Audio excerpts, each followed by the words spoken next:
Good morning, all.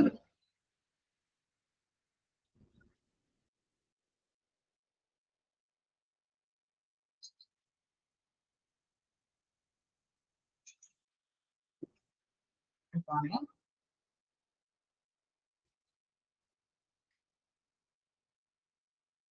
Okay, can you last the watch okay?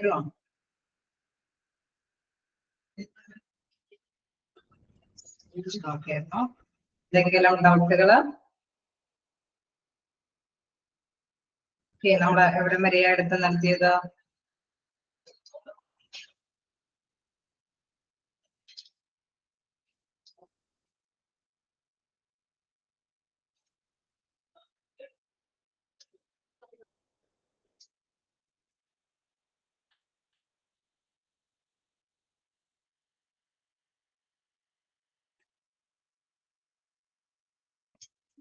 അനാലിസിസിന്റെ job അനാലിസിസിന്റെ classification നമ്മള് പ്രധാനമായിട്ടുള്ള product job descriptions and job സ്പെസിഫിക്കേഷനെ കുറിച്ചിട്ടാണ് discuss ചെയ്യുന്നത് അല്ലേ? അല്ലേ? ഇതുവരെയല്ലേ എടുത്ത് നടത്തിയത്? ഓക്കെ, അപ്പൊ നമ്മള് കണ്ടിരുന്നു എന്താണ് സ്പെസിഫിക്കേഷനും അതേമാതിരി തന്നെ ഡിസ്ക്രിപ്ഷനും തമ്മിലുള്ള വേരിയേഷൻ, അതിൽ എന്തൊക്കെ കാര്യങ്ങളാണ് പെടുന്നതെന്നുള്ള കാര്യങ്ങളൊക്കെ നമ്മൾ ജസ്റ്റ് കണ്ടിരുന്നു. നമുക്ക് നെക്സ്റ്റ് നോക്കാനുള്ളത്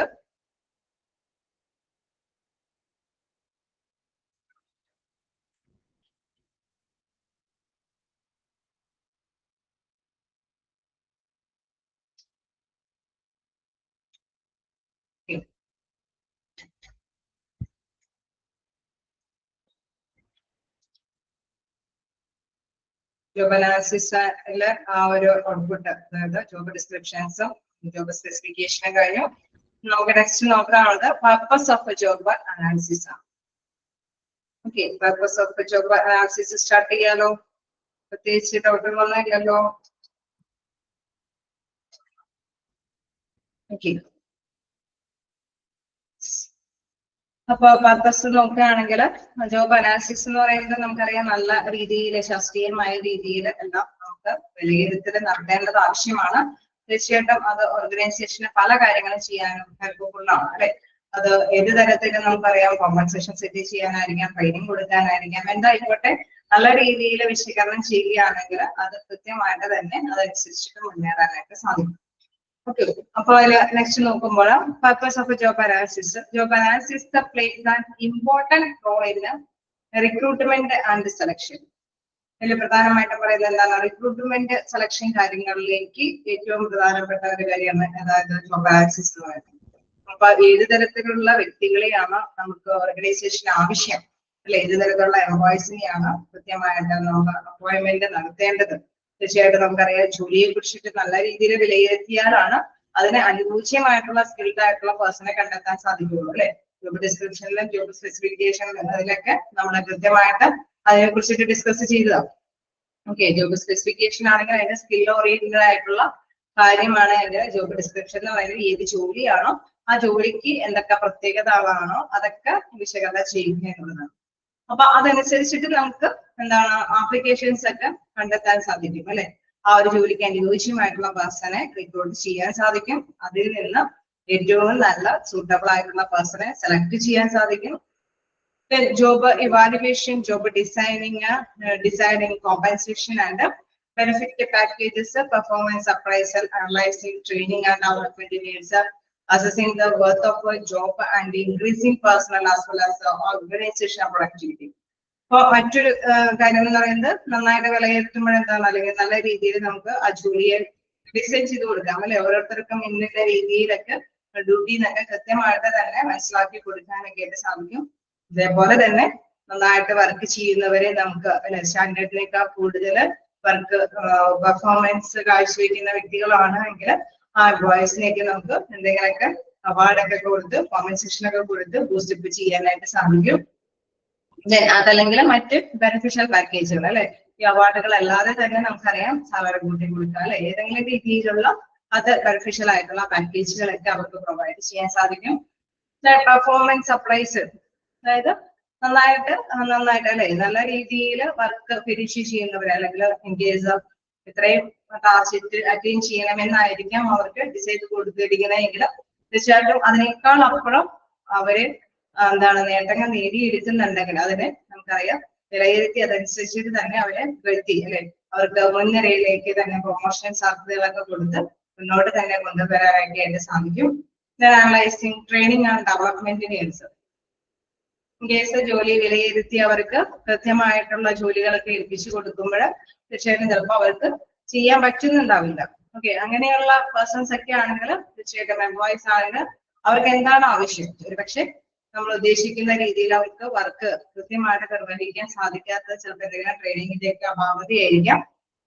സോ അവരുടെ നോളജ് അല്ലെങ്കിൽ കഴിവ് വികസിപ്പിക്കാൻ ആവശ്യമായിട്ടുള്ള ട്രെയിനിങ് പ്രോഗ്രാംസുകളൊക്കെ അവർക്ക് അറേഞ്ച് ചെയ്ത് കൊടുക്കാൻ സാധിക്കും.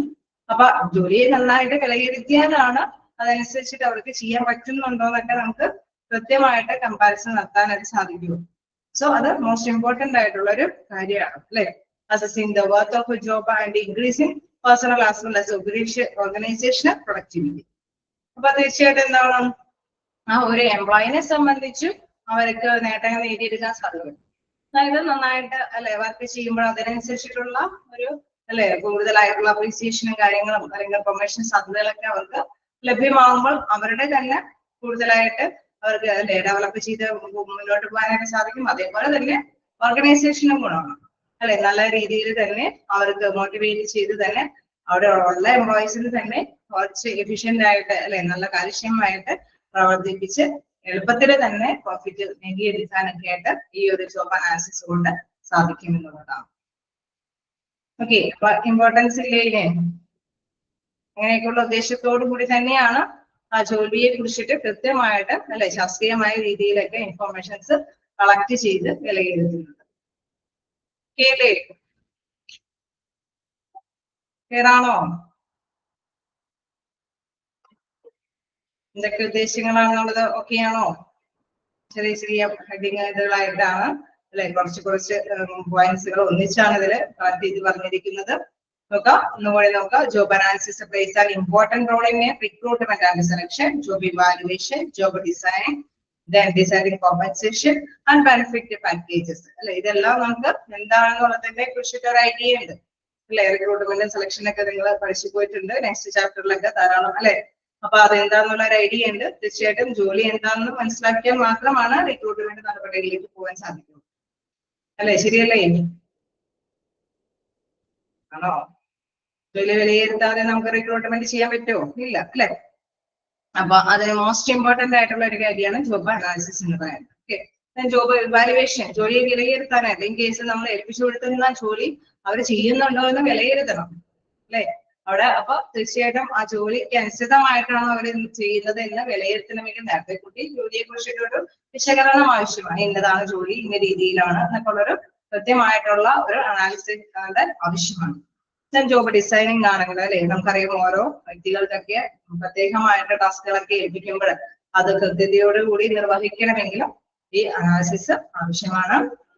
ഡിസൈഡിങ് കോമ്പൻസേഷൻ, അവർക്ക് എന്തെങ്കിലും കോമ്പൻസേഷൻ പാക്കേജുകൾ അല്ലെങ്കിൽ അതർ ബെനിഫിഷ്യൽ പാക്കേജുകളൊക്കെ ഏതെങ്കിലും എംപ്ലോയീസിന് അർഹതപ്പെട്ടതാണെങ്കിൽ അല്ലെങ്കിൽ അവരുടെ പെർഫോമൻസ് എന്താണ് കുറച്ചും കൂടി നല്ല അപ്രീസിയേറ്റ് ചെയ്യാൻ പറ്റുന്നതാണെങ്കിൽ പുകഴ്ത്തിക്കൊണ്ട് പോകാൻ പറ്റുന്നതാണ് എങ്കിൽ അതൊക്കെ കൃത്യമായിട്ട് നിർവഹിക്കാനായിട്ട് സാധിക്കുന്നത് ഈ അനാലിസിസ് ഉള്ളത് കൊണ്ട് തന്നെയാണ്. വീണ്ടും analysing training and development needs, assessing the worth of A job and increasing personal as well as organisation productivity അല്ലെ.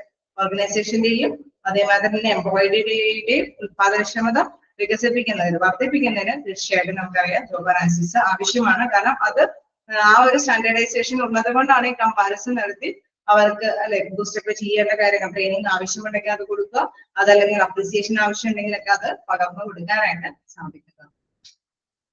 ഓക്കെ അല്ലേ? ക്ലിയർ ആണോ? ഓക്കെ, ഇനി ആ ഒരു ഡയഗ്രാം കാണിച്ചിട്ടുണ്ട്. ഈ പറഞ്ഞ കാര്യങ്ങളൊക്കെ തന്നെയാണ് ഇവിടെ കൊടുത്തിരിക്കുന്നത്. ജസ്റ്റ് നിങ്ങളൊന്ന് വായിച്ചു നോക്കാം. ഈ പറഞ്ഞ കാര്യങ്ങളൊക്കെ തന്നെയാണ്. അതായത് recruitment and selection, creating right fit between job and candidate. അതാണ് ഏറ്റവും പ്രധാനപ്പെട്ടത്. അതായത് റൈറ്റ് വേക്കൻസിയിലെ റൈറ്റ് പ്ലേസ്മെന്റ് നടത്തണം, അല്ലെ? കറക്റ്റ് ആയിട്ടുള്ള എംപ്ലോയിനെ കണ്ടെത്തണം. അതിന് പ്രധാനമായിട്ടും ആവശ്യമാണ് എന്ത്? ജോബ് അനാലിസിസ് ആവശ്യമാണ്. അതേമാതിരി തന്നെ പെർഫോമൻസ് അനാലിസിസ്. നമ്മള് വർക്കുകൾ ഏൽപ്പിച്ചിട്ട് അവരുടെ പെർഫോമൻസുകൾ, അവരുടെ നന്നായിട്ട് വർക്ക് ചെയ്യുന്നുണ്ടോന്ന് വിലയിരുത്തൽ, അല്ലെ? ഇവാലുവേറ്റ് ചെയ്യുമ്പോഴവർ നന്നായിട്ട് വർക്ക് ചെയ്യുന്നുണ്ടെങ്കിൽ തീർച്ചയായിട്ടും അവരെ അപ്രൈസൽ കാര്യങ്ങളൊക്കെ, അല്ലെ, അവര് പുകഴ്ത്തിക്കൊണ്ട് വരേണ്ടതുണ്ട്. അവർക്ക് ചിലപ്പോൾ വേണമെങ്കിൽ അവാർഡ്സുകളും അതർ പാക്കേജുകളും അല്ലെങ്കിൽ എന്താണ് കുറച്ചും കൂടി എന്താണ് കൂടുതൽ സാലറി കിട്ടത്തക്ക വിധത്തിൽ പ്രൊമോഷൻ സാധ്യതകളൊക്കെ അനുവദിച്ച് കൊടുക്കേണ്ടതാണ്. ഓക്കെ, അപ്പൊ അതിനൊക്കെ ജോബ് അനാലിസിസ് ആവശ്യമാണ്.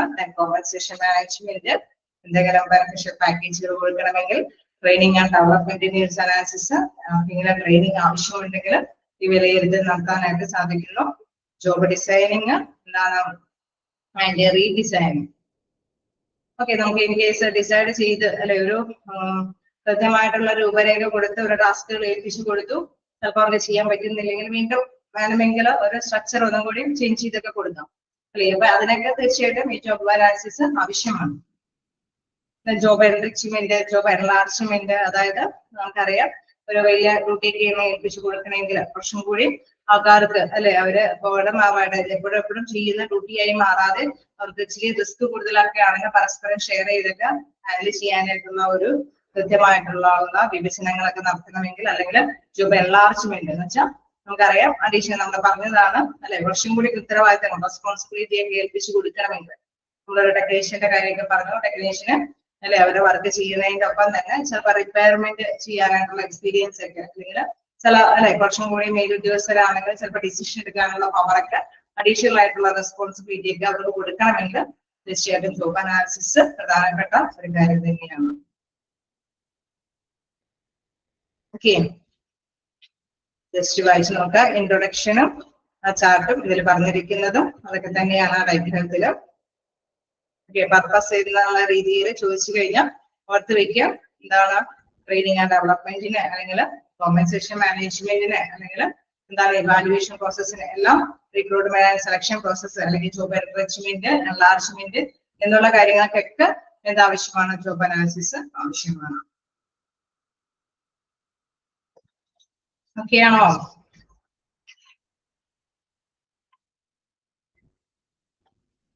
ജസ്റ്റ് വായിച്ചു നോക്കാം. ഏതെങ്കിലും പോയിന്റ് കിട്ടാത്തുണ്ടെങ്കിൽ ചോദിക്കാം.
ഒക്കെയാണ്.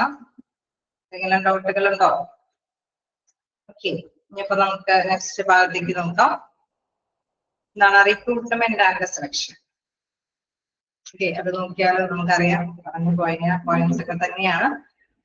എന്നാലും എന്താണെന്നുള്ളത് കൃത്യമായിട്ട് തന്നെ മനസ്സിലാക്കി വെക്കാം. ഓക്കെ, ആ ഒരു പർപ്പസിൽ പ്രധാനമായിട്ടും പറഞ്ഞു. Recruitment and selection job analysis helping determine what type of a person is required to perform a particular job. It points out the education qualifications, level of experience, and the technical, physical, emotional, and personal skills required to carry out a job in desired fashion. അല്ലെ, അവിടെ തീർച്ചയായിട്ടും നമുക്കറിയാം ഏത് organisation ആണെങ്കിലും vacancy ധാരാളം ഉണ്ടാവും, അല്ലെ? ഏതൊരു വലിയ ഓർഗനൈസേഷൻ ആണെങ്കിലും അവിടെ അഡ്മിനിസ്ട്രേറ്റീവ് ലെവലിൽ ഉണ്ടാവും, ടെക്നിക്കൽ ലെവലിൽ ഉണ്ടാവും, അല്ലെ, ക്ലറിക്കൽ പോസ്റ്റുകൾ ഉണ്ടാവും, അങ്ങനെ പലതരത്തിലുള്ള പോസ്റ്റുകൾ ഉണ്ടാവും. ഓക്കെ, ഈ പോസ്റ്റുകൾക്കെല്ലാം തന്നെ നമുക്കറിയാം അതിന് അനുയോജ്യമായിട്ടുള്ള പേഴ്സണെ കണ്ടെത്തേണ്ടതുണ്ട്. അപ്പൊ തീർച്ചയായിട്ടും അതിന് അനുയോജ്യമായിട്ടുള്ള പേഴ്സൺ ഏതാണെന്നുള്ളത് നമുക്ക് അറിയണമെങ്കിൽ തീർച്ചയായിട്ടും എന്താണ് ജോലി, ഓക്കെ, ഒരു ടെക്നിക്കൽ ജോലിയാണെങ്കിൽ അത് കൈകാര്യം ചെയ്യാനായിട്ടുള്ള കഴിവുണ്ട് അല്ലേ. ഒരു ക്ലറിക്കൽ ജോലിയാണെങ്കിൽ തീർച്ചയായിട്ടും നമുക്കറിയാം ആ ഒരു ഡ്യൂട്ടി ചിലപ്പോൾ വേണമെങ്കിൽ നമുക്കറിയാം കമ്പ്യൂട്ടറിന്റെ സഹായത്തോട് ചെയ്യാനായിട്ട്, അതല്ലെങ്കിൽ അല്ലെ ഓഫീസ് കാര്യങ്ങളൊക്കെ കൃത്യമായിട്ട് സ്പീഡിൽ ഹാൻഡിൽ ചെയ്യാനായിട്ടുള്ള പവറൊക്കെ ആയിരിക്കും.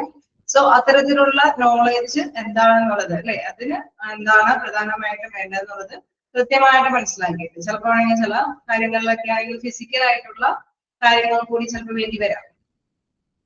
ഫിസിക്കലായിട്ടുള്ള കാര്യങ്ങൾ അല്ലെ, അവിടെ എന്തെങ്കിലും അങ്ങനെയുള്ള ഇതിലുള്ള ആൾക്കാർ വേണ്ടി വരുമോ? അതായത് ശാരീരികമായിട്ടുള്ള യോഗ്യതകൾ വേണ്ടി വരുന്ന വ്യക്തികൾ ഉണ്ടായിരിക്കുമോ ഏതെങ്കിലും ജോലി സാധ്യതയ്ക്ക്? എന്തിനായിരിക്കും ശാരീരിക യോഗ്യതയൊക്കെ നോക്കുന്ന പ്ലേസ്മെന്റുകൾ വരുന്നത്?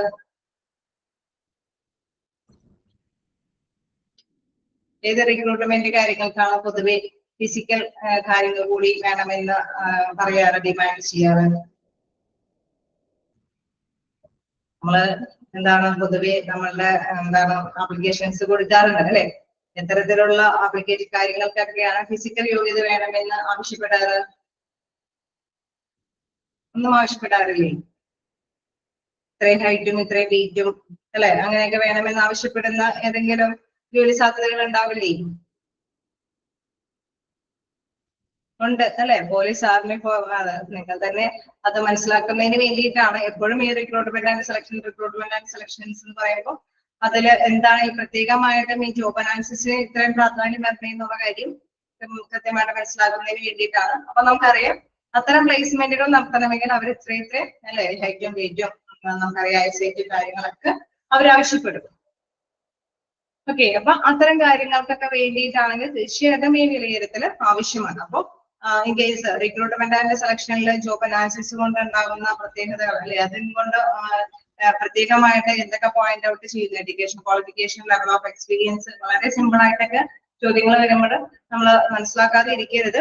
ഇത്തരം കാര്യങ്ങളൊക്കെ തീർച്ചയായിട്ടും നമ്മൾ വിലയിരുത്തുന്നത് ഈ ജോബ് അനാലിസിസ് നടത്തിയിട്ടാണ്. ഓക്കെ, പ്രത്യേകിച്ചൊന്നും എടുത്തു പറയേണ്ടതില്ലല്ലോ. എക്സ്പീരിയൻസ്, ടെക്നിക്കൽ, ഫിസിക്കൽ, ഇമോഷൻ, എന്തൊക്കെ കാര്യങ്ങൾക്ക് ഇമോഷണൽ സപ്പോർട്ട് വേണമെന്ന് പറയുന്നത്? ഏതെങ്കിലും ജോലി സാധ്യതയ്ക്ക് ഇമോഷണൽ സപ്പോർട്ട് വേണമെന്ന് ആവശ്യപ്പെടുമോ?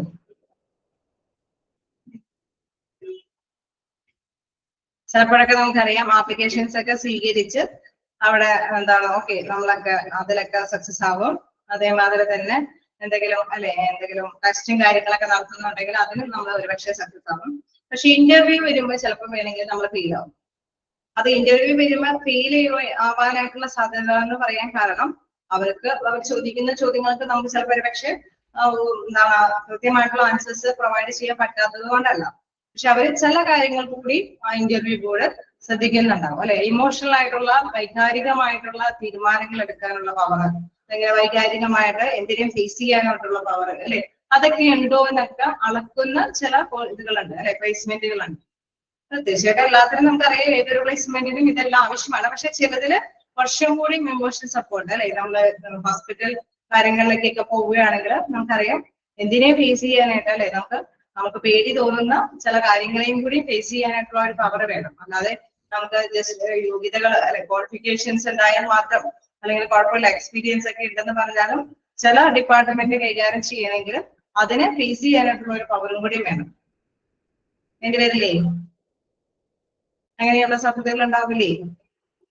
പ്രത്യേകിച്ച് കാഷ്വാലിറ്റി, എമർജൻസി അങ്ങനെയൊക്കെയുള്ള ഡിപ്പാർട്ട്മെന്റുകളിലൊക്കെ നമുക്കറിയാം ഓൾമോസ്റ്റ് എല്ലാ നഴ്സുമാർക്കും അല്ലെ സെയിം ക്വാളിഫിക്കേഷൻ സംഭവങ്ങളൊക്കെ ആയിരിക്കും. പക്ഷെ അവിടെ ഡ്യൂട്ടി ചെയ്യുമ്പോൾ നല്ല എക്സ്പീരിയൻസും ഇതിനും ഫേസ് ചെയ്യാനായിട്ടുള്ള ഒരു ശേഷിയൊക്കെ വേണ്ടി വരും. സോ അപ്പൊ നമുക്കറിയാം ഏത് ജോലിയാണോ അല്ലെ, ഇപ്പൊ ഒരു ഹോസ്പിറ്റലിലെ നഴ്സിംഗ് എന്ന് പറയുന്ന ആ ഒരു ഡിപ്പാർട്ട്മെന്റ് നോക്കുമ്പോൾ അവർ ഇന്റർവ്യൂ ചെയ്യുമ്പോൾ ഇന്ന ഡിപ്പാർട്ട്മെന്റിലേക്ക് പ്ലേസ്മെന്റ് കൊടുക്കണമെങ്കിൽ അവർ തീർച്ചയായിട്ടും ഇമോഷണൽ ആയിട്ടുള്ള കാര്യങ്ങൾ കൂടി അല്ലെ അനലൈസ് ചെയ്യും. ഓക്കെ, അപ്പൊ ജോലിയെ സംബന്ധിച്ച് കൃത്യമായിട്ടുള്ള അനലൈസേഷൻ ഉണ്ടെങ്കിലാണ് ഇത്തരത്തിലുള്ള റിക്രൂട്ട്മെന്റ് കാര്യങ്ങളൊക്കെ നടപ്പാക്കാനായിട്ട് സാധിക്കുകയുള്ളൂ. ഓക്കെ അല്ലേ? നമുക്കറിയാം ഇതിന്റെ മോസ്റ്റ് ഇമ്പോർട്ടന്റ് ആയിട്ടുള്ള കാര്യം അത് നമ്മൾ നോട്ട് ചെയ്ത് വെക്കാം. The objective is to put the right person at the right place.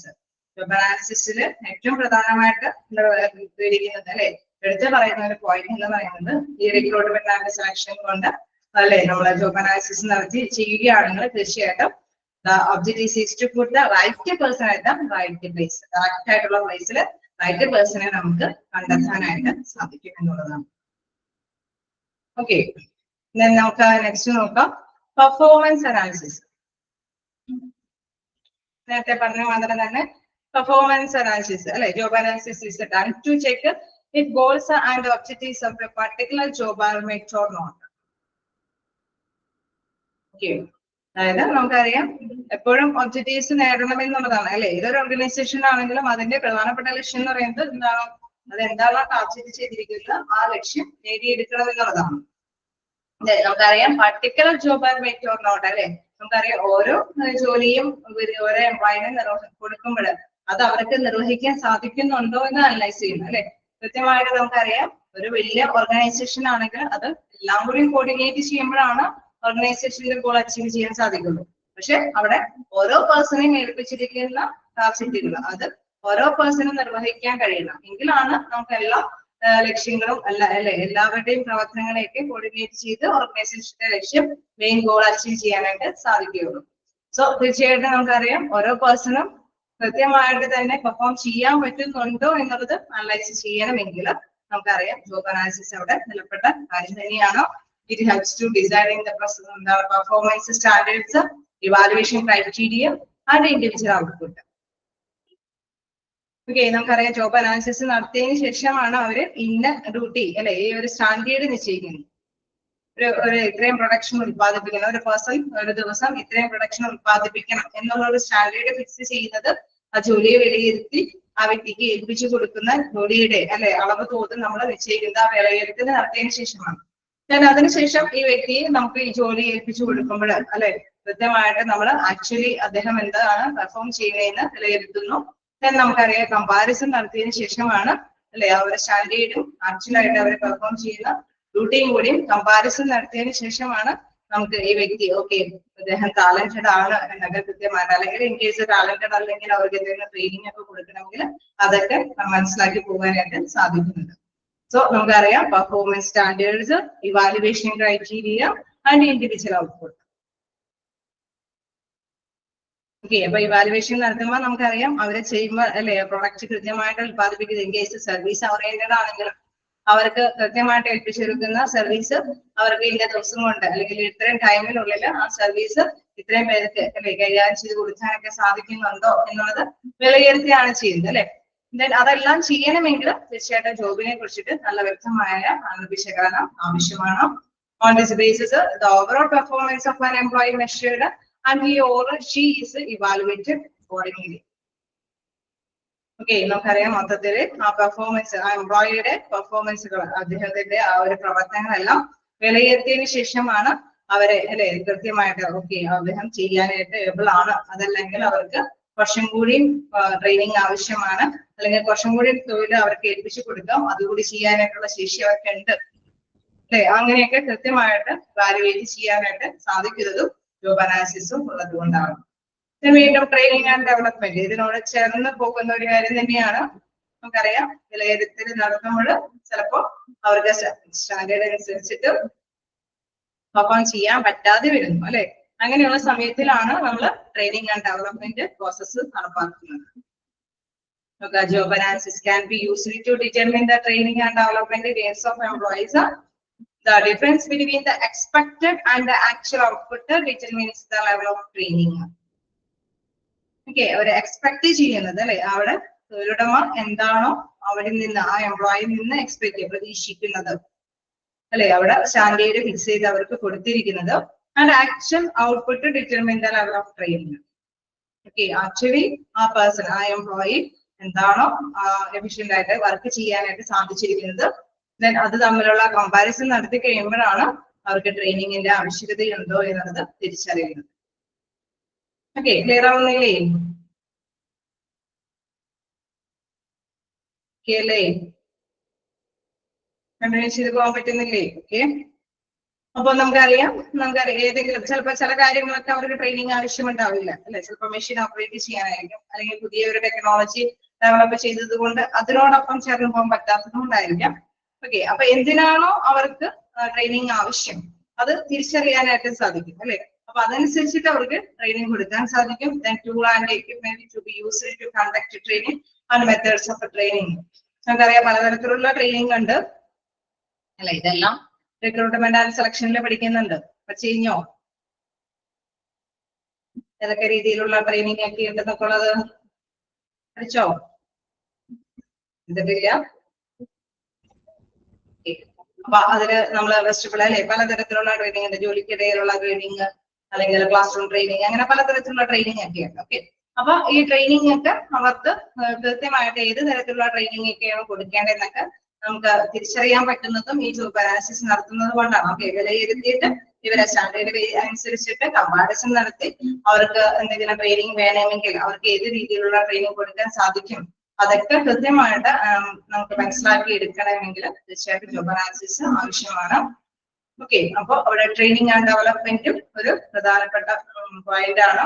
Recruitment and selection, performance analysis, training and development. ഇനി നമ്മൾ നേരത്തെ പറഞ്ഞ പോലെ തന്നെ compensation management. Okay, compensation management നമുക്ക് അറിയാവുന്നതാണ് അല്ലെ. അവർക്ക് തീർച്ചയായിട്ടും എന്തെങ്കിലും ബെനിഫിഷ്യൽ പാക്കേജുകൾ കൊടുക്കണം. നേരത്തെ നമ്മൾ കമ്പാരിസൺ നടത്തി കഴിയുമ്പോൾ അവര് എന്താണ് സ്റ്റാൻഡേർഡിനേക്കാൾ അധികമായിട്ട് നന്നായിട്ട് പെർഫോം ചെയ്യുന്നവരാണെങ്കിൽ എന്താണ് അവരെ കുറച്ചും കൂടി എഫിഷ്യന്റ് ആയിട്ട് വർക്ക് ചെയ്യിപ്പിച്ച് കമ്പനിയുടെ ലാഭം എളുപ്പത്തിൽ നേടിയെടുക്കാനായിട്ട് അവർ ശ്രമിക്കും ഇല്ലേ? അങ്ങനെ ശ്രമിക്കില്ലേ? ഇവര് അത്യാവശ്യം വർക്ക് ചെയ്തിട്ടുണ്ട്, ഇത്രയും മതി എന്ന് വെച്ചുകൊണ്ടിരിക്കുകയാണോ ചെയ്യുന്നതല്ല. കുറച്ചും കൂടി അവർക്ക് ബൂസ്റ്റപ്പ് ചെയ്യാനായിട്ട്, അല്ലെങ്കിൽ കുറച്ച് എന്തെങ്കിലും ചലഞ്ചസ് വന്നു കഴിഞ്ഞാൽ അവരെയൊക്കെ ഏൽപ്പിച്ചു കൊടുക്കാൻ പ്രാപ്തരാക്കും അല്ലെ. ഇപ്പോഴുള്ള പ്രത്യേകത നമുക്കറിയാം, എപ്പോഴും ഇന്നോവേറ്റീവ് ആയിട്ടുള്ള കാര്യങ്ങളാണ് അല്ലെ, പുതുമ നിറഞ്ഞ കാര്യങ്ങളാണ് എപ്പോഴും വരുന്നത്. സോ അതിനോട് നമുക്കറിയാം മത്സരിച്ച് പോകണമെങ്കിൽ തീർച്ചയായിട്ടും അതിന് അനുയോജ്യമായിട്ടുള്ള എംപ്ലോയീസിനെ നിലനിർത്തി കൊണ്ടുവരണം അല്ലെ, പിക്കപ്പ് ചെയ്ത് കൊണ്ടുവരണം. അപ്പൊ തീർച്ചയായിട്ടും അങ്ങനെയുള്ളവരെ നമ്മുടെ കമ്പനിയിൽ നിലനിർത്തി കൊണ്ടുപോകാൻ, അല്ലെങ്കിൽ അങ്ങനെയുള്ള കഴിവുറ്റവർക്ക് കുറച്ചും കൂടി ടാർഗറ്റുകളൊക്കെ ഏൽപ്പിച്ച്, അല്ലെങ്കിൽ ചലഞ്ച് നിറഞ്ഞ കാര്യങ്ങളൊക്കെ ഏൽപ്പിച്ച് അവരെ ഒന്നും കൂടി ഇനീഷ്യേറ്റീവായിട്ട് കമ്പനിയിൽ മുൻനിരയിൽ തന്നെ നിലനിർത്തിക്കൊണ്ട് പോകുന്നതിന് ആവശ്യമായിട്ടുള്ള കോമ്പൻസേഷൻ പാക്കേജുകളൊക്കെ തീരുമാനിക്കുന്നതും ഈ ജോബ് അനാലിസിസ് ഉള്ളത് കൊണ്ടാണ്. ഓക്കെ, അപ്പൊ സ്റ്റാൻഡേർഡ് അനുസരിച്ചിട്ട് അവരെ പെർഫോം ചെയ്യാൻ ഏൽപ്പിക്കുന്നു. ദെൻ അത് അധികമായിട്ട് അവരെ എക്സ്പെക്റ്റഡ് ആയിട്ടുള്ള പെർഫോമൻസിനേക്കാളും അധികമായിട്ട് എംപ്ലോയീസ് വർക്ക് ചെയ്യുമ്പോൾ തീർച്ചയായിട്ടും നമുക്കറിയാം need job analysis plays a significant value in deciding the pay packages and extra perks and benefits and fixed and flexible employee rewards. Okay, അപ്പൊ അവർക്ക് എക്സ്ട്രാ എന്തെങ്കിലും പാക്കേജുകളോ പേ ബാക്കുകളോ ഒക്കെ കൊടുക്കേണ്ടതുണ്ടോ, അല്ലെങ്കിൽ എന്തെങ്കിലും എംപ്ലോയീസിന് എന്തെങ്കിലും എന്താണ് പാരിതോഷികങ്ങളൊക്കെ കൊടുത്ത് അല്ലെ അവരെ നന്നായിട്ട് മോട്ടിവേറ്റ് ചെയ്ത്, അതായത് കമ്പനിയിൽ നല്ല സിൻസിയർ ആയിട്ട് വർക്ക് ചെയ്യാൻ, അല്ലെ നല്ല കമ്മിറ്റ്മെന്റോട് കൂടിയിട്ട് മുന്നിൽ നിന്ന് നിലനിർത്തിക്കൊണ്ട് തന്നെ കൊണ്ടുപോകാനായിട്ട് അവർ ശ്രമിക്കുന്നു.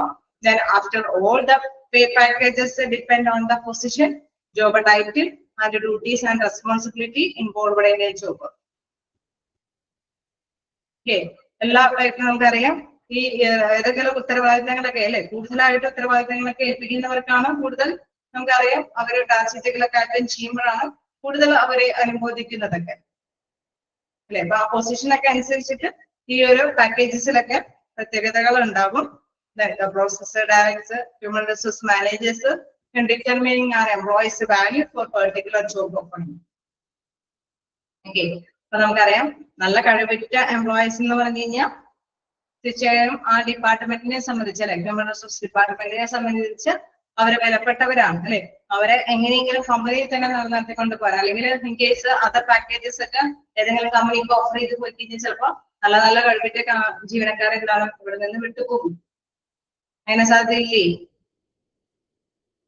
കഴിവുള്ള എംപ്ലോയീസ് ചിലപ്പോ കൂടുതൽ ഓഫറൊക്കെ ഉള്ള കമ്പനികളിലേക്ക് പോകാൻ സാധ്യതയുണ്ടോ? ഉണ്ടാവില്ലേ? ഉണ്ടാവും അല്ലെ.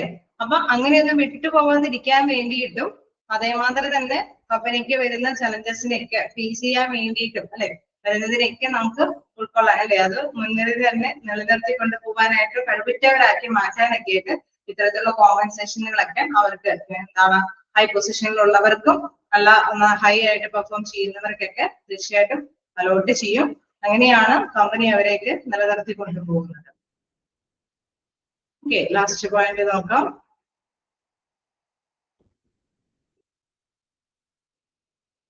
Job designing and redesigning.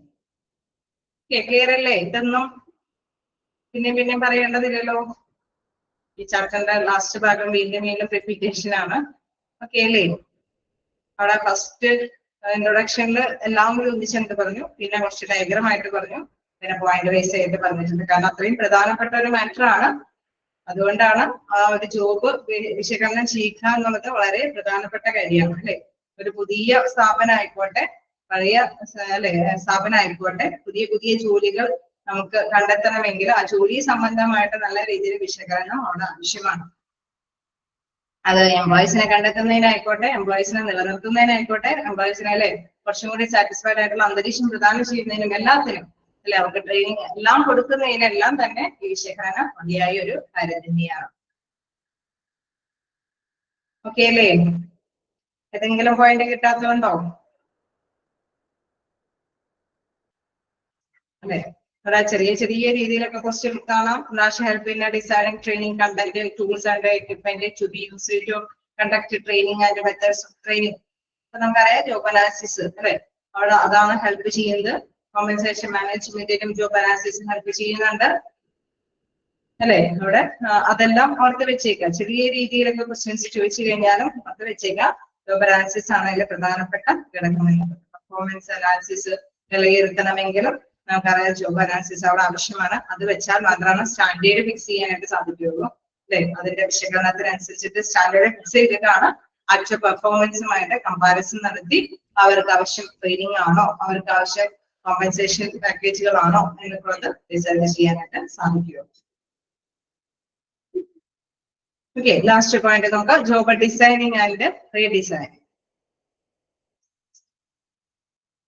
Okay, the main purpose of a job analysis is to streamline the human effort and get a best possible output. പ്രധാനമായിട്ടും നമുക്കറിയാം ഏതൊരു എംപ്ലോയി ഒരു കമ്പനിയിൽ അവര് എന്താണ് സാലറി ഒക്കെ കൊടുത്ത് നിർത്തുന്നുണ്ടോ, അപ്പൊ ആ എംപ്ലോയിൽ നിന്ന് മാക്സിമം ഔട്ട്പുട്ട് അല്ലെ, മാക്സിമം അവരുടെ വർക്ക് പെർഫോമൻസ് ചെയ്യുക എന്നുള്ളതാണ് പ്രധാനപ്പെട്ട കാര്യം. ഓക്കെ, ഓരോ എംപ്ലോയിൽ നിന്ന് മാക്സിമം എഫേർട്ട് ആ കമ്പനിക്ക് ലഭ്യമാകുകയാണെങ്കിൽ തീർച്ചയായിട്ടും നമുക്കറിയാം ഓർഗനൈസേഷന് പ്രോഫിറ്റബിൾ ആയിട്ട് മുന്നോട്ട് പോകാനായിട്ട് സാധിക്കും ഇല്ലേ? സാധിക്കില്ലേ? എല്ലാ എംപ്ലോയീസും സ്കിൽഡ് ആയിട്ടുള്ള എംപ്ലോയീസിനെയാണ് നമ്മൾ സെലക്ട് ചെയ്ത് അപ്പോയിന്റ്മെന്റ് ഒക്കെ കൊടുക്കുന്നത്. ഓക്കെ, നമുക്ക് ആ അപ്പോയിന്റ്മെന്റ് ചെയ്തിരിക്കുന്ന എംപ്ലോയി നല്ല കാര്യക്ഷമമായിട്ട് പ്രവർത്തിക്കുകയാണെങ്കിൽ എന്താണ് തീർച്ചയായിട്ടും ഓർഗനൈസേഷന് ഗുണമുണ്ടാവും അല്ലേ. അത് നല്ല പ്രോഫിറ്റബിൾ ആയിട്ട് മുന്നോട്ട് പോകാനായിട്ട് സാധിക്കും. സോ അതുകൊണ്ട് തന്നെ നോക്കാം, the main purpose of job analysis is to streamline the human effort and get the best possible output. ഏറ്റവും നല്ല ഔട്ട്പുട്ടുകൾ ഓരോ ഹ്യൂമൻ ബീയിങ്ങും ലഭ്യമാക്കുക എന്നുള്ളതാണ്. It helps in designing, redesigning, enriching, evaluating, and also cutting back and adding the extra responsibilities in a particular job.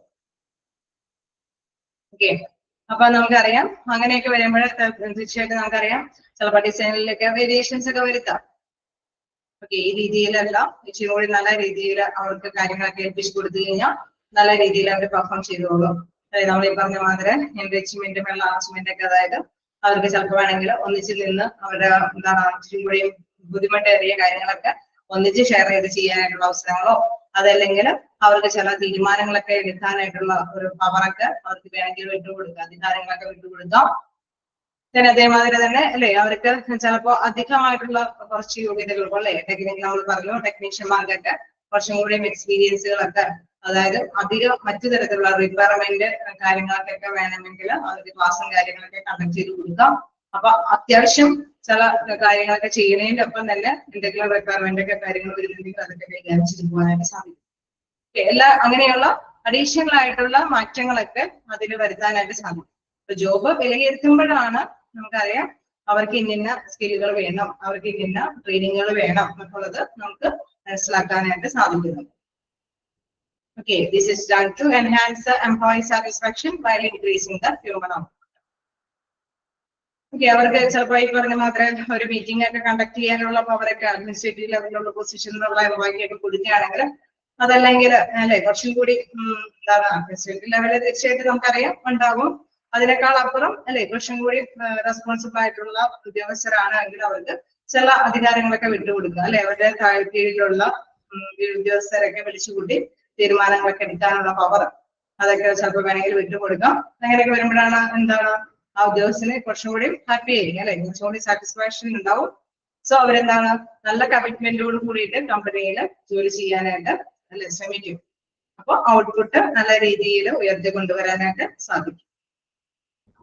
തീർച്ചയായിട്ടും ഓരോ എംപ്ലോയിയും satisfied ചെയ്ത് അവരെ നിലനിർത്തുക എന്നുള്ളതാണ് പ്രധാനപ്പെട്ട കാര്യം. ചിലപ്പോൾ അവർക്ക് ട്രെയിനിങ് ആയിരിക്കാം ആവശ്യം. അപ്പൊ അവർക്ക് ട്രെയിനിങ് കൊടുത്തു കഴിയുമ്പോൾ ജോലിയിൽ സ്ട്രെസ് ഒന്നും ഇല്ലാതെ അവർക്ക് പേടി കൂടാതെ കോൺഫിഡൻസ് കൂടി വർക്ക് ചെയ്യാൻ സാധിക്കും. അതല്ലെങ്കിൽ ചിലപ്പോൾ അല്ലെ മേലുദ്യോഗസ്ഥർക്കൊക്കെ ആണെങ്കിൽ ട്രെയിനിങ് ഒന്നും അല്ല ആയിരിക്കും ആവശ്യം, മറ്റേതെങ്കിലും കുറച്ച് അധികാരങ്ങൾ വിട്ടുകൊടുക്കാനായിരിക്കാം. അപ്പൊ ആ അധികാരങ്ങൾ കിട്ടുന്നതനുസരിച്ചിട്ട് അവർക്ക് സാറ്റിസ്ഫൈ ചെയ്തുകൊണ്ട് ജോലി മുന്നോട്ട് പോകാനായിട്ട് സാധിക്കും അല്ലെ. പലതരത്തില് എംപ്ലോയീസിന് എന്താണോ അർഹതപ്പെട്ട കാര്യങ്ങൾ അത് മനസ്സിലാക്കിയിട്ട് കാര്യങ്ങൾ ചെയ്യാനായിട്ട് ഈ ജോബ് അനാലിസിസ് കൊണ്ട് സാധിക്കുന്നുള്ളതാണ്. ഓക്കെയാണോ? ഏതെങ്കിലും പോയിന്റ് ഡൗട്ട് ഉണ്ടോ? അയച്ചു നോക്കാം.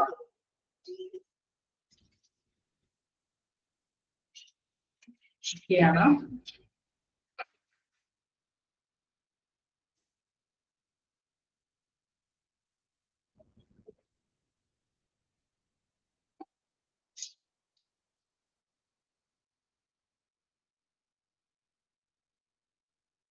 സമയം ഇനിയുമുണ്ട്. ഒരു പുതിയ ചാപ്റ്റർ കൂടി എടുക്കാനുണ്ട്. അത് ഇതുമാതിരത്തെ ചെറിയ ചാപ്റ്റർ അല്ല, വലിയൊരു ചാപ്റ്റർ ആണ്. ഈ ചാപ്റ്റർ എങ്ങനെയുണ്ട്? എന്തെങ്കിലും ഡൗട്ടുകൾ ഉണ്ടോ? ഓക്കെയാണോ? ആരെങ്കിലൊക്കെ മുഴുവൻ വായിച്ചു നോക്കിയവരുണ്ടോ?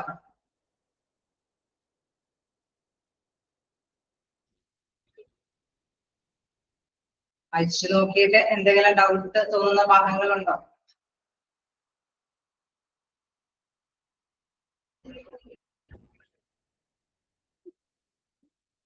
സമയം കണ്ടെത്തി വായിച്ചു നോക്കാനായിട്ട് ശ്രമിക്കാട്ടോ. എല്ലാവരും ചെറിയ അല്ലെ അത്യാവശ്യം ചെറിയ ചെറിയ ചാപ്റ്റേഴ്സ് ഒക്കെ കവർ ചെയ്ത് കഴിഞ്ഞ് കഴിഞ്ഞിട്ടുണ്ടാവും. സെക്കൻഡ് ചാപ്റ്റർ എന്തായാലും പെട്ടെന്ന് തീരില്ല. അല്ലാതെ അല്ലെ ഫസ്റ്റും തേർഡും ചാപ്റ്റർ ഒക്കെ ഏതാണ്ട് തീരാറായിട്ടുണ്ടാവും. നമ്മുടെ ചാപ്റ്റർ എന്തായാലും ക്ലോസ് ചെയ്തു. എന്തെങ്കിലും ഡൗട്ടുകൾ ഉണ്ടെങ്കിൽ നെക്സ്റ്റ് ഡേ വരുമ്പോൾ വായിച്ചിട്ട് എന്തെങ്കിലും ഡൗട്ടുകൾ ഉണ്ടെങ്കിൽ ചോദിക്കാം. ഓക്കെ അല്ലേ? ഇന്നടുത്ത ഭാഗത്ത് എന്തെങ്കിലും ഡൗട്ടുകൾ ഉണ്ടോ? ഏതെങ്കിലും പോയിന്റ് പറഞ്ഞു തരേണ്ടതുണ്ടോ?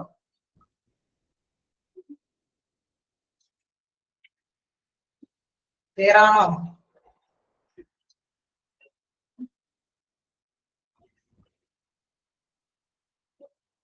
വീണ്ടും വീണ്ടും റിപ്പീറ്റ് ചെയ്ത് കഴിഞ്ഞാൽ നിങ്ങൾക്ക് ബോറായി തീരും. കാരണം ഇപ്പൊ തന്നെ 3 പ്രാവശ്യം നമ്മൾ റിപ്പീറ്റ് ചെയ്തു അല്ലെ. കാരണം ഈ ചാപ്റ്ററിന്റെ ലാസ്റ്റ് വീണ്ടും വീണ്ടും റിപ്പീറ്റ് ചെയ്ത കാര്യങ്ങളാണ്. സ്പെസിഫിക്കേഷൻ സോറി ജോബ് ഡിസ്ക്രിപ്ഷൻ ആണെങ്കിലും ജോബ് സ്പെസിഫിക്കേഷൻ ആണെങ്കിലും റിപ്പീറ്റഡ് ആയിട്ട് തന്നെയാണ് പറഞ്ഞുപോയത് അല്ലെ. അതേപോലെ തന്നെയാണ് ഇവിടെ താഴേക്കുള്ള പർപ്പസുകളും കുറച്ചും കൂടി ആദ്യം തന്നെ ഒരു ഇൻട്രൊഡക്ഷൻ ആയിട്ട് തന്നു, ചാപ്റ്റർ രൂപേണ തന്നു, അത് വിവരിച്ചു തരികയാണ് ചെയ്തിരിക്കുന്നത്. ഓക്കെ അല്ലേ? എന്തെങ്കിലും പോയിന്റ് കിട്ടാത്തതുണ്ടോ? റെസ്പോണ്ട് ചെയ്യാം. ക്ലിയർ ആണോ? അടുത്ത ചാപ്റ്ററിലേക്ക് പോയിക്കോട്ടെ.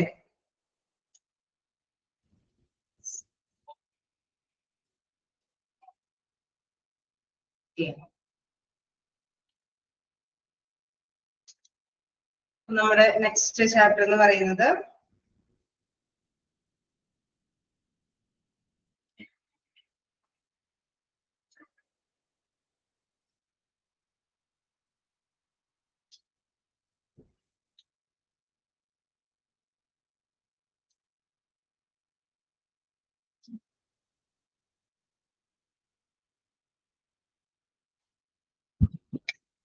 ഫിഫ്ത്ത് ചാപ്റ്റർ ആണ്.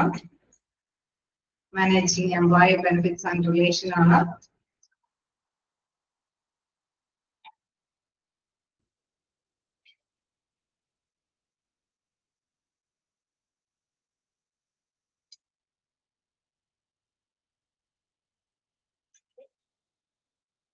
Okay. Fifth chapter, managing employee benefits and employer relations. വലിയ ചാപ്റ്റർ ആണ്. നമ്മൾ നേരത്തെ പറഞ്ഞ കോമ്പൻസേഷൻ കാര്യങ്ങളുണ്ടല്ലോ, എംപ്ലോയിയുടെ പെർഫോമൻസുകൾ ഇവാലുവേറ്റ് ചെയ്തിട്ട് എംപ്ലോയിക്ക് എന്തെങ്കിലും ബെനിഫിഷ്യൽ പാക്കേജുകൾ കൊടുക്കണോ, അല്ലെ തൊഴിലുടമ തൊഴിലാളികൾക്ക് വേണ്ടിയിട്ട് എന്തെങ്കിലും ബെനിഫിറ്റ് ആയിട്ടുള്ള കാര്യങ്ങൾ ചെയ്തു കൊടുക്കണോ, അല്ലെങ്കിൽ അവരുടെ നല്ല ബന്ധം നമ്മൾ നേരത്തെ പറഞ്ഞിരുന്നു അല്ലെ, ഓർഗനൈസേഷനിൽ നിലനിർത്തി കൊണ്ടുപോകാനായിട്ട് നല്ല ബന്ധത്തോട് നിലനിർത്തി കൊണ്ടുപോകാനായിട്ടൊക്കെ ഇതൊക്കെ കാര്യങ്ങളൊക്കെ ചെയ്തിരിക്കുന്നു ഒക്കെയുള്ള കുറെ കാര്യങ്ങളാണ്. കുഴപ്പമില്ലാത്ത ചാപ്റ്റർ ആണ് എങ്കിലും വലിയ ചാപ്റ്റർ ആണ്. കുറച്ച് കാര്യങ്ങൾ നമ്മൾ മനസ്സിലാക്കി പോവുകയാണ്. ഓക്കെ, അപ്പൊ ഒന്ന് സ്റ്റാർട്ട് ചെയ്താലോ? കുഴപ്പമില്ലല്ലോ? അപ്പൊ അതിലെ എംപ്ലോയി ബെനിഫിറ്റ്സ് ആണ് നമുക്ക് സ്റ്റാർട്ടിങ് വരുന്നത്. നമുക്ക് concept of employee benefits.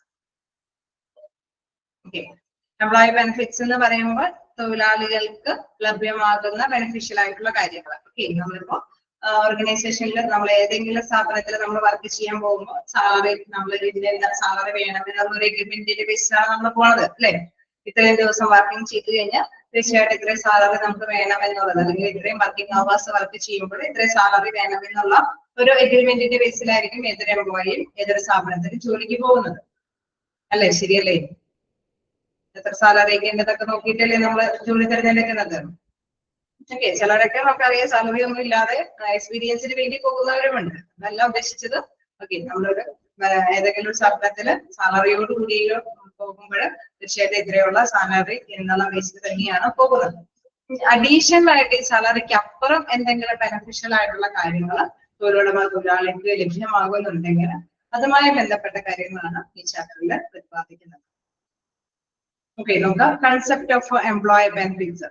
Employee benefits are also popularly known as the fringe benefits. Okay, അപ്പൊ employee benefits ന്റെ other name എന്താണ്? Fringe benefits. Then this is a supplemental compensation which is paid by an employer to his employee apart from his direct wages and incentives. അതായത് യഥാർത്ഥത്തിലുള്ള വേതനത്തിന് അല്ലെങ്കിൽ കൂലിക്ക് അപ്പുറം employer തൊഴിലാളികൾക്കായിട്ട് നൽകുന്ന additional ആയിട്ടുള്ള കോമ്പൻസേഷനുകളെയാണ് നമ്മൾ എന്തെന്ന് പറയുന്നത്? ഫ്രിഞ്ച് ബെനിഫിറ്റ്സ് അല്ലെങ്കിൽ എംപ്ലോയി ബെനിഫിറ്റ്സ് എന്ന് പറയുന്നത്. ഓക്കെയാണോ? അപ്പോ എംപ്ലോയി ബെനിഫിറ്റ്സിന്റെ അതർ നെയിം എന്താണ്?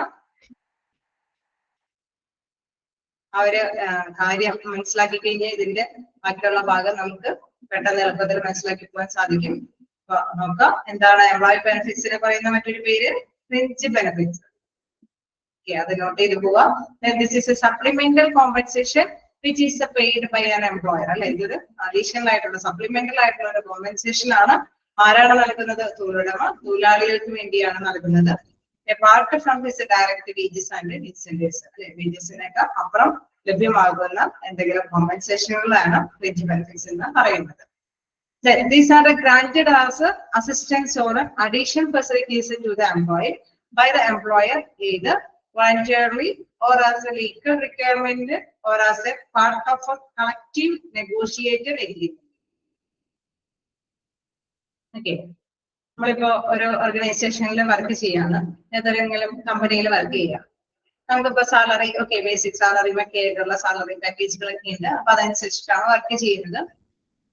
ഇൻ കേസ് കമ്പനി നല്ല ലാഭത്തിലൊക്കെ പോവുകയാണെങ്കിൽ, അല്ലെ, കുറച്ചും കൂടി നല്ല രീതിയിൽ പ്രോഫിറ്റബിൾ ആയിട്ട് മുന്നോട്ട് പോവുകയാണെങ്കിൽ എംപ്ലോയിക്ക് ആഗ്രഹം ഉണ്ടാവും, അവരുടെ വർക്കും കൊണ്ടല്ലേ, അവരുടെ കാര്യമായിട്ടുള്ള പ്രവർത്തനം കൊണ്ടല്ലേ ഈ ലാഭങ്ങളൊക്കെ നേടിയെടുക്കാൻ സാധിച്ചിരിക്കുന്നത് അല്ലെ. അപ്പൊ അതിന്റെ ഒരു വിഹിതം എംപ്ലോയിക്ക് ലഭ്യമാകണമെന്ന് എംപ്ലോയി ആഗ്രഹിക്കൂ? ആഗ്രഹിക്കില്ലേ? ആഗ്രഹിക്കോ? ആഗ്രഹിക്കും അല്ലെ. അപ്പൊ ഇൻ കേസ് എല്ലാ തൊഴിലുടമകള് അല്ലെ, എംപ്ലോയർ അത് എന്താണ് സ്വമേധയാ തന്നെ അവർക്ക് നൽകും അല്ലെ. ഇത് ഇവരുടെയും കൂടി കഠിന പ്രയത്നം കൊണ്ടാണ്, ഇവിടെയുള്ള തൊഴിലാളികളുടെ കൂടി കഠിന പ്രയത്നം കൊണ്ടാണ് നമുക്ക് ഈ ഒരു പ്രോഫിറ്റ് നേടിയെടുക്കാനൊക്കെ സാധിച്ചെന്നുള്ള കൃത്യമായിട്ടുള്ള അല്ലെ, ആ ഒരു അണ്ടർസ്റ്റാൻഡിന്റെ ബേസിൽ തന്നെ അവർക്ക് ലാഭവിഹിതമൊക്കെ പങ്കുവയ്ക്കും. ചിലത് നമുക്കറിയാം, എന്താണ് ഗവൺമെന്റ് ചിലപ്പോ ഇന്ന കാര്യങ്ങളൊക്കെ അല്ലെ, അവർക്ക് ഇന്ന കോമ്പൻസേഷനുകളൊക്കെ ലഭ്യമാകണമെന്ന് കുറെ നിയമങ്ങളൊക്കെ ഉണ്ട്. ഇത്രയും അംഗങ്ങളിൽ കൂടുതൽ വർക്ക് ചെയ്യുന്ന സ്ഥാപനങ്ങളാണെങ്കിൽ അവർക്ക് PF അനുവദിക്കണം, ഗ്രാറ്റുവിറ്റി അനുവദിക്കണം, അല്ലെങ്കിൽ കാറ്ററിംഗ് സർവീസ് അനുവദിക്കണം. അങ്ങനെ പല രീതികളൊക്കെ, പല നിയമങ്ങളൊക്കെ ഗവൺമെന്റിന്റെ ഭാഗത്തു നിന്നുണ്ടാവും. ഉണ്ടാവാൻ സാധ്യതയില്ലേ? ഉണ്ടാവാം. ഗവൺമെന്റിന്റെ നിയമങ്ങളില്ലേ? ഇല്ലേ? പോവാം അല്ലെ? ഇപ്പൊ നമുക്കറിയാം ആ നിയമങ്ങൾക്ക് അനുസൃതമായിട്ട് തന്നെ എംപ്ലോയികൾക്ക് ആവശ്യമായിട്ടൊന്നും ലഭ്യമല്ല എങ്കിൽ തീർച്ചയായിട്ടും കോടതിയെ സമീപിച്ച് നമുക്കറിയാം അതിൻ്റെതായിട്ടുള്ള അർഹതപ്പെട്ട കോമ്പൻസേഷനുകളൊക്കെ വാങ്ങിച്ചെടുക്കാം അല്ലെ, ലഭ്യമാക്കാനായിട്ട് സാധിക്കും. അതല്ല എങ്കിൽ നമുക്കറിയാം തീർച്ചയായിട്ടും തൊഴിലുടമ പെനാൽറ്റിക്കൊക്കെ വിധേയമാക്കേണ്ടതായിട്ട് വരും. അപ്പൊ ഫസ്റ്റ് വൺ നമ്മൾ പറഞ്ഞ വോളണ്ടിയർലി, അതായത് സ്വമേധയ എംപ്ലോയിക്ക് എന്തെങ്കിലും കോമ്പൻസേഷനുകൾ കൊടുക്കാം. അതല്ലെങ്കിൽ ആ ലീഗൽ റിക്വയർമെന്റ്, നിയമപരമായിട്ട് ചില അർഹതപ്പെട്ട കുറെ കോമ്പൻസേഷനുകളുണ്ട്, അത് തൊഴിലാളികൾക്ക് ലഭ്യമാകേണ്ടതാണ്. Third one as a part of collective negotiated agreement. ചിലപ്പോ ഈ പറഞ്ഞ മാതിരി എംപ്ലോയിക്ക് കൊടുക്കാതെ ഇരിക്കാം അല്ലെ. നമ്മൾ നല്ല ലാഭവിഹിതമൊക്കെ ഉണ്ടായാലും തൊഴിലുടമ ചിലപ്പോൾ വേണമെങ്കിൽ അവർക്ക് സാധാരണ രീതിയിലുള്ള സാലറി ഒക്കെ കൊടുത്ത് തന്നെ അവരെ നിലനിർത്തി കൊണ്ടുപോകാനായിട്ട് ശ്രമിക്കുന്നവരുണ്ടാവാം. നിയമവശപരമായിട്ടുള്ള ചില കാര്യങ്ങളൊക്കെ അവർക്ക് വാഗ്ദാനം ചെയ്ത് കൊടുക്കുമെന്നുണ്ടാവാം. നമുക്കറിയാം അതൊക്കെ കൊടുത്തില്ലെങ്കിൽ പെനാൽറ്റിക്ക് ഈടാക്കേണ്ടതായിട്ട് വരുന്നത് കൊണ്ട്, കോടതിയെ സമീപിക്കേണ്ടതൊക്കെ ആയിട്ട് അല്ലെ, ഫേസ് ചെയ്യേണ്ടതൊക്കെ ആയിട്ട് വരുന്നത് കൊണ്ട് അതൊക്കെ ചിലപ്പോൾ തൊഴിലുടമ നിർവഹിച്ചെന്നും വരും. അതല്ലാതെ എംപ്ലോയിയുടെ ഹാർഡ് വർക്കും കൊണ്ട് എന്തെങ്കിലുമൊക്കെ നേടിയിട്ടുണ്ടെങ്കിൽ മറ്റു കോമ്പൻസേഷനുകളൊന്നും കൊടുക്കാൻ തയ്യാറാവാതെ വരുമ്പോൾ തീർച്ചയായിട്ടും എന്താണ് അവിടെ കളക്റ്റീവ് ബാർഗൈൻ അല്ലെ, ചർച്ചകളൊക്കെ സംഘടിപ്പിച്ചിട്ട് വില വീശിയിട്ട് തൊഴിലാളികളുടെ അവകാശങ്ങൾ നേടിയെടുക്കാനായിട്ട് ശ്രമിക്കും. ഉണ്ടാവില്ലേ? ഇങ്ങനെ ഉണ്ടാവോ? അവരെ എന്തെങ്കിലും വർക്കിംഗ് കണ്ടീഷൻസ് ഒന്നും ശരിയല്ല എങ്കിൽ അവർക്ക് എന്തെങ്കിലും അല്ലെ അഡീഷണൽ ആയിട്ട് വർക്ക് ചെയ്തിട്ട് അവർക്ക് മതിയായ കൂലി കൊടുക്കുന്നില്ല എങ്കിൽ, ഓവർ ടൈം ഡ്യൂട്ടിയോ എന്തെങ്കിലുമൊക്കെ ചെയ്തിട്ട് അവർക്ക് മതിയായ കൂലിയൊന്നും കൊടുക്കുന്നില്ല എങ്കിൽ, അല്ലെങ്കിൽ നല്ല അല്ലെ മതിയായ വെളിച്ചോ മതിയായ എന്താണ് അറ്റ്മോസ്ഫിയറും ചൂടും കാര്യങ്ങളൊക്കെ ഇല്ലാത്ത എയർ കണ്ടീഷൻ ഫെസിലിറ്റീസും ഒന്നും പ്രദാനം ചെയ്യുന്നില്ല എങ്കിലൊക്കെ എന്താണ് എംപ്ലോയി കുറച്ചും കൂടി സ്ട്രെയിൻ എടുത്തിട്ട് തന്നെ അവര് കളക്റ്റീവ് ബാർഗൈനിങ് നടത്തിയിട്ട് കുറെ എഗ്രിമെന്റിലേക്ക് ഒപ്പുവെച്ച് അവരുടേതായിട്ടുള്ള അവകാശങ്ങൾ നേടിയെടുക്കാനായിട്ട് ശ്രമിക്കും. അങ്ങനെ ഉണ്ടാവോ? അങ്ങനെയുള്ള ശ്രമം ഉണ്ടാവോ? ഉണ്ടാവും അല്ലെ. അപ്പൊ തീർച്ചയായിട്ടും അങ്ങനെ 3 രീതിയിൽ ഈ കോമ്പൻസേഷനുകൾ അവൈലബിൾ ആക്കാം. ഒന്ന്, സ്വമേധയാ എംപ്ലോയർ വേണമെങ്കിൽ തൊഴിലാളികൾക്ക് അഡീഷണൽ സാലറിക്ക് അപ്പുറം എന്തെങ്കിലും ലഭ്യമാക്കാം കോമ്പൻസേഷനുകൾ. അതല്ലാതെ ചിലപ്പോ നിയമവശത്താല് കുറച്ച് എംപ്ലോയിക്ക് കുറച്ച് ആനുകൂല്യങ്ങളൊക്കെ നേടിയെടുക്കാൻ സാധിക്കും. അതിനപ്പുറം നമുക്കറിയാം എംപ്ലോയർ ഒന്നും ലഭ്യമാക്കിയില്ലെങ്കിൽ ചിലപ്പോൾ കളക്റ്റീവ് ബാർഗൈനിങ് നടത്തിയിട്ട് അവരെ ഇത്തരത്തിലുള്ള ബെനിഫിഷ്യൽ പാക്കേജുകൾ നേടിയെടുക്കാം. ഓക്കെ, നമുക്കറിയാം മിക്കവാറും ഇങ്ങനെ തൊഴിലാളികൾ മാത്രം നിന്നുകൊണ്ടായിരിക്കില്ലേ ബാർഗൈൻ ചെയ്ത് യൂണിയനിലൊക്കെ അല്ലെ മെമ്പർഷിപ്പ് ഒക്കെ എടുത്ത് യൂണിയനിലൊക്കെ സപ്പോർട്ടോട് കൂടിയിട്ടൊക്കെ ആയിരിക്കും.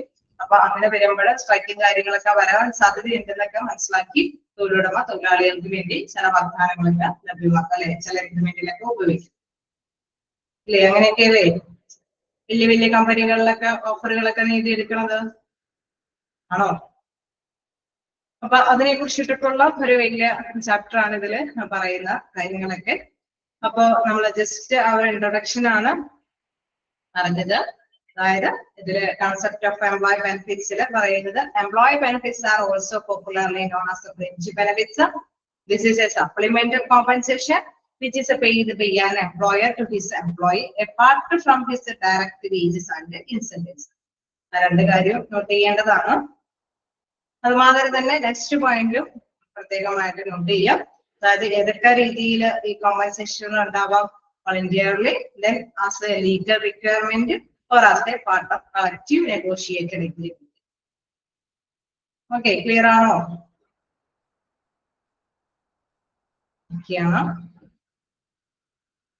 ഓക്കെ, നമുക്ക് അതിന് താഴേക്ക് പോകാം.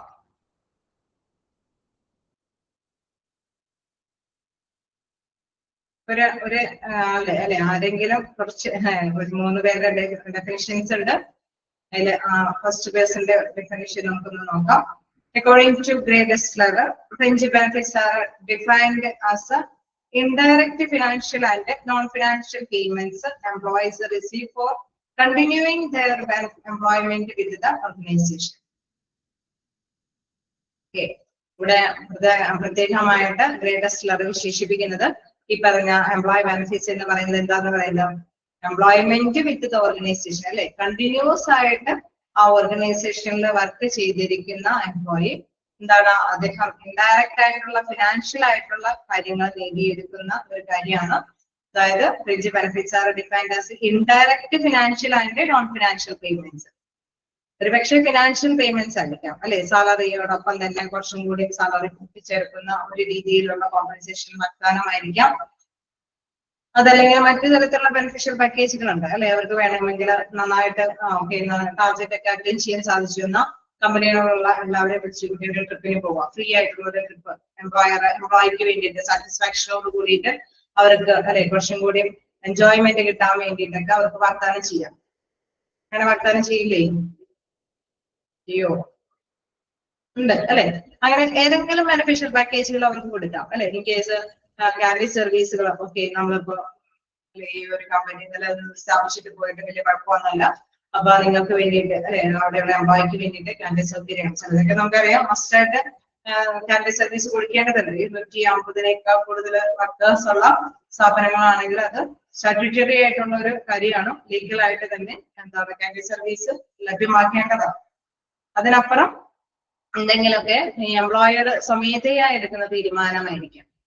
അപ്പൊ ഏതെങ്കിലുമൊക്കെ ബെനിഫിഷ്യൽ പാക്കേജുകൾ അവർക്ക് കൊടുക്കാം. അതുകൊണ്ടാണ് പറയുന്നത് indirect financial and non financial. ചിലപ്പോ സാലറി മണി അതിന്റെ ബേസിൽ തന്നെ സാലറി ഒക്കെ കൂട്ടി കൊടുത്തുകൊണ്ട് എന്തെങ്കിലും ബെനിഫിഷ്യൽ പാക്കേജ് കൊടുക്കാം. അതിനപ്പുറം നോൺ ഫിനാൻഷ്യൽ ആയിട്ടുള്ള രീതിയിൽ കോമ്പൻസേഷനുകൾ. അത് എന്തുകൊണ്ടാണ് അവർക്ക് കൊടുക്കുന്നത്? അവർ കണ്ടിന്യൂസ് ആയിട്ട് ഈ തൊഴിലുടമയുടെ കീഴിൽ വർക്ക് ചെയ്തതുകൊണ്ട്. Okay, fringe benefits are defined as the indirect financial and non-financial payments employees receive for continuing their employment with the organization. Our organization ഒരു നാളായിട്ട് ആ തൊഴിലുടമയുടെ കീഴിൽ വർക്ക് ചെയ്തതിന്റെ പ്രതിഫലമായിട്ട് അദ്ദേഹത്തിന് സാലറിക്ക് അപ്പുറം ഇൻഡയറക്റ്റ് ആയിട്ട് എന്താണ് പണപരമായിട്ടോ പണപരമല്ലാത്ത തരത്തിലുള്ള എന്തെങ്കിലും കോമ്പൻസേഷനുകളെയാണ് നമ്മൾ എന്തെന്ന് പറയുന്നത് ഫ്രിഞ്ച് ബെനിഫിറ്റ്സ് എന്ന് പറയുന്നത്. ഒക്കെയാണോ? ഗ്രേറ്റസ്റ്റ് വിശേഷിപ്പിച്ചത് ഒക്കെയാണോ? അടുത്ത ഡെഫിനിഷൻ ഞാൻ പറയണോ? അടുത്ത ഡെഫിനിഷന് കൂടി പറയണോ?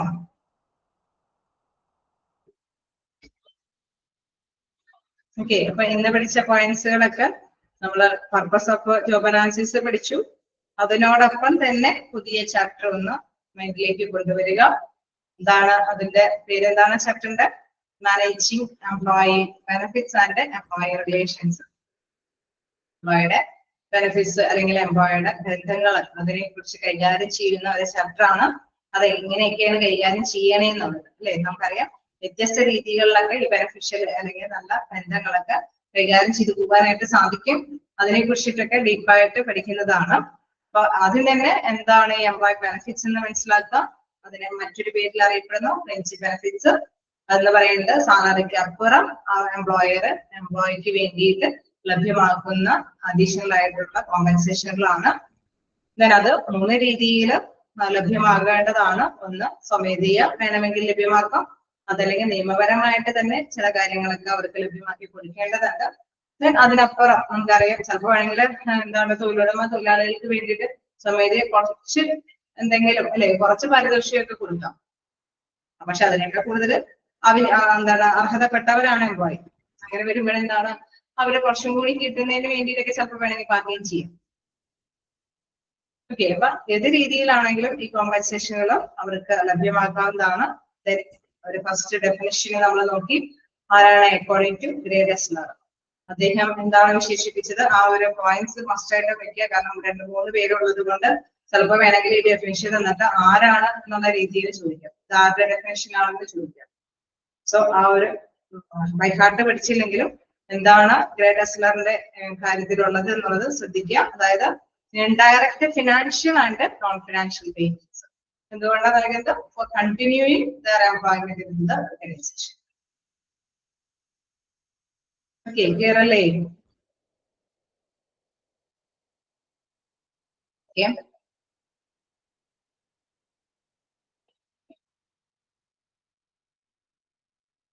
ഒരെണ്ണം കൂടി ചെറുതാണ് അല്ലെ, ചെറിയ ഡെഫിനിഷൻ ആണ്. അപ്പൊ നമുക്ക് അതും കൂടി ഒന്ന് എടുത്തു പോവാം.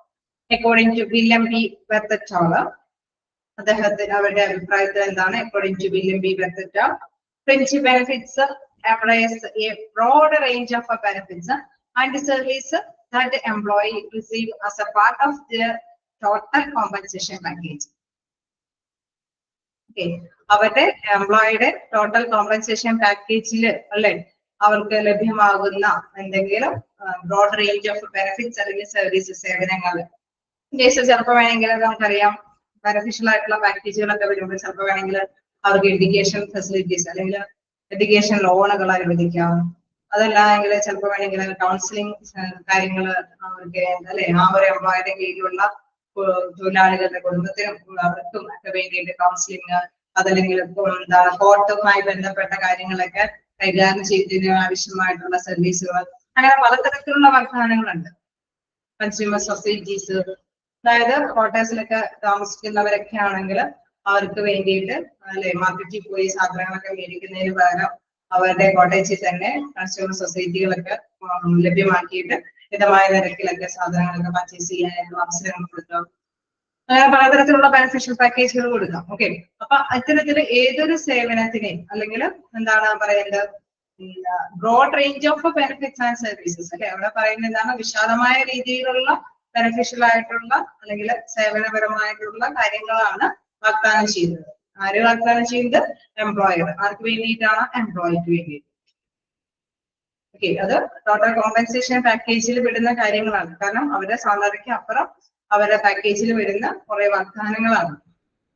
ഓക്കെ, അപ്പൊ അക്കോർഡിംഗ് ടു വില്യം ബി വെർത്തറ്റാൾ, fringe benefits embrace a broad range of benefits and services that employees receive as part of their total compensation package.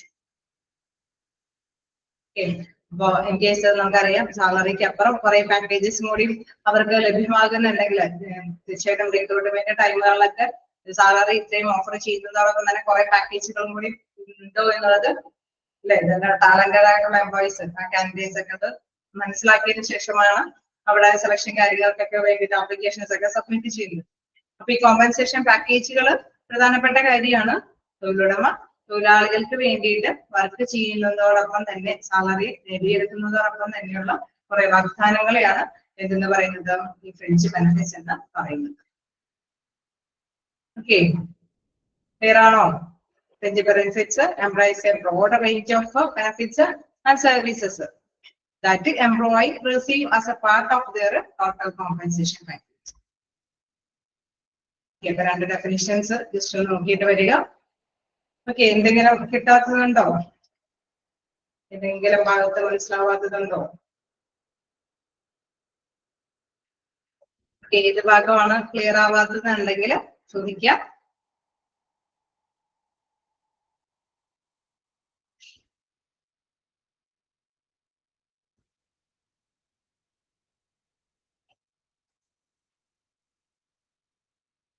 ഏതെങ്കിലും ഭാഗം കിട്ടാത്തുണ്ടെങ്കിൽ ചോദിക്കാട്ടോ. ക്ലിയർ ആണോ?